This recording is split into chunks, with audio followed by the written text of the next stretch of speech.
when I was at the Art Academy, Barrasso and I left.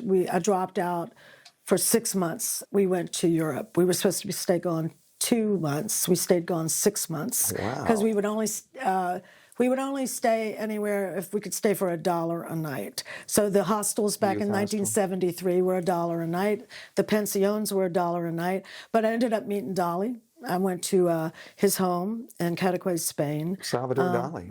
Want to tell me about that? Yeah. By the way, it was you wild. met Salvador It was Dali. wild. We get to his house, and they're literally in the front of his house. It's exactly like his paintings.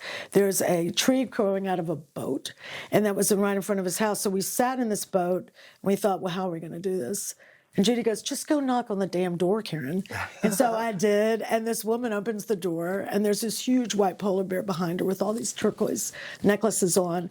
And I was like, is Salvador Dali here? She was the maid.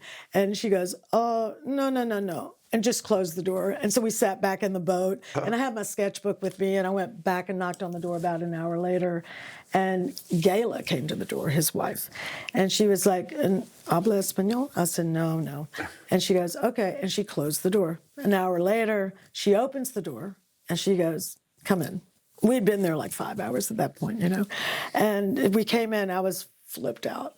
And she took us into a room where there were all these bull's heads, like all around the room. And she goes, just wait. And we sat there, and I'm like, okay, is this going to happen? So about 30 minutes later, he shows up in the door. He's got elf shoes on. He's got a cape. He's got a cue stick in his hand, and on the end was a wad of cotton that he had been painting with. And he sits down, and he asked me if I speak Spanish, and I said no. He asked me if I speak French, and I said no. He took my sketchbook, and he goes, go.